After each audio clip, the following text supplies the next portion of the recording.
Hello guys, it is Hannibal here from Archangel's Custom Toys, and today we are reviewing the Rescuing Newt 2-pack, which has Lieutenant Ripley, Newt, and a few accessories, two of which I am missing. So let's get these guys into a normal pose and we will take a closer look. Stay tuned. So we are going to start with Newt first because she is the figure that is quicker to deal with. Now if I bring in the big chap xenomorph here, he completely towers above her, which I find quite hilarious. He's going to fall over there. I think he's had too many beers. Now, Newt would have one accessory, which unfortunately this idiot, aka me, lost. It was the little Casey doll head.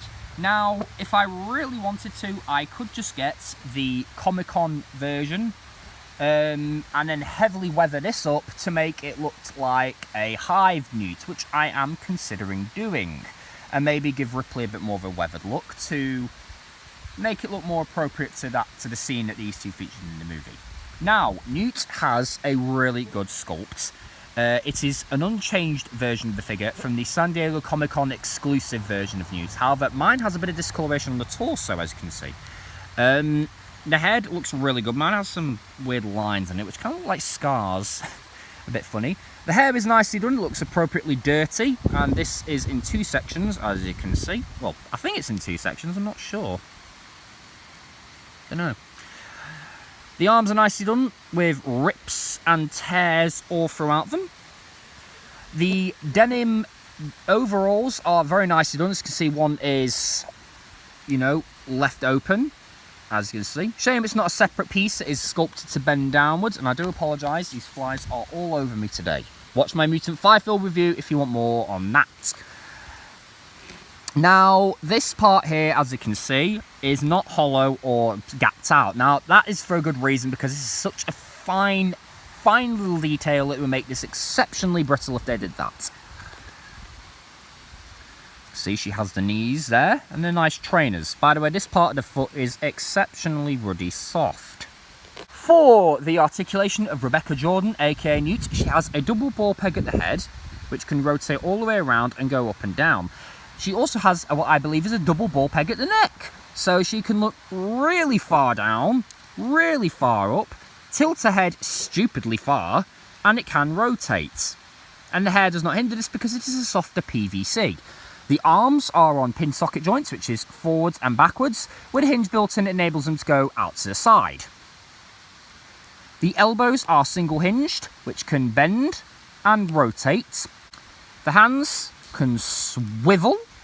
The mid-torso is what I believe is on a double ball peg, and along with the waist, which is mostly on a single ball peg, so that she can lean very far back, crunch an okay amount forward, rotate, which kind of looks like she's coming out of her overalls there, which is a little bizarre, and lean side to side. Sorry. The legs are on that great Neca joints, so they go forwards, backwards, out to the side. There's a good look at the joints.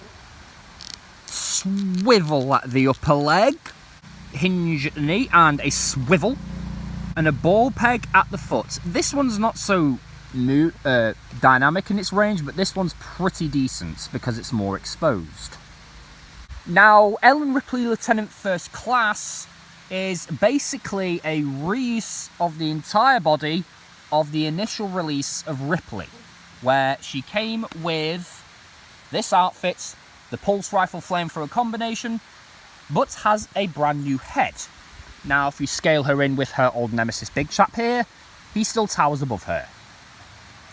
So, putting Ripley aside, you do get the pulse rifle combo, which I do like the paint on this. I believe it is better than the initial release. And it's better painted than Hicks's and Hudson's, where they just have random silver lines. This actually looks like it's scuffed. Not those two, they just look like... This flamethrower looks like it has tally marks all over it. Now, this can be removed. It's just on a peg, a big mushroom peg, and just pegs back in. It does have a tool here, new tooling here, which is basically you can put a attachment in which looks like it's blasting fire out of it. I unfortunately do not have that. However, when I do get the Colonial Marines weapon pack, I will show that off, as one of them does come in there. Ripley's sculpt is pretty decent. The head is not perfect, but I think it's decent, and the hair is glossy so that it looks wet with sweat. Weird rhyme there. She does have the belt of grenades here, and she does have sweat down her arms and down her chest here. Now, the weird thing is the armpits are done in skin-coloured plastic, so that is a bit bizarre. She does have her watch, which is separate here, and her hands, which are a relaxed hand and a trigger hand. The pants are done quite nicely. They are part of that big overalls thing she was wearing, and have nice dry brushing all over them, and washes to make them look filthy, like she's just been in an alien hive. Boots are also nicely done, but mine is a little bit discoloured on the top parts there and on this shoe for some strange reason. I'm not sure why. So here she is holding the pulse rifle. Now, as you can probably see, my sling just broke. It's okay, I did stretch it a bit too much. I can just wriggle a bit. It's pretty simple. But here she is holding it, and she holds it very nicely. For Ellen's articulation, she has a double ball peg at the head, pin and socket at the shoulders, a hinge built into that so they can go out to the side, hinge and swivel at the elbow, ball peg at the wrist. This one doesn't move so much, it merely just rotates. This one, your hand pops off all the freaking time, but is quite nice in its movement. However, it's very thin. The mid-torso is on a ball peg, I believe. Don't know if it's a double or a single, and can crunch forward. Arch back. Lean, not really, but it does rotate. Very stiff though. The legs are on that great necker joint, so they go forwards, backwards, out to the sides. You can see the joints in there. Rotate at the upper leg. Bend and swivel at the knee.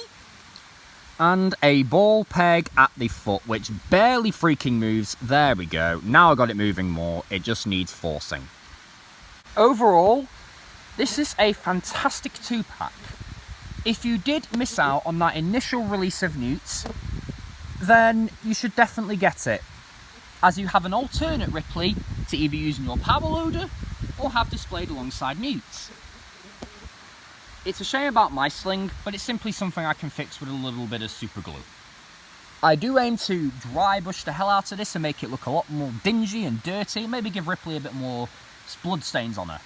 So stay tuned for that, which will be a little update video. It won't be a full custom figure review, as like big chap, it's not really that much.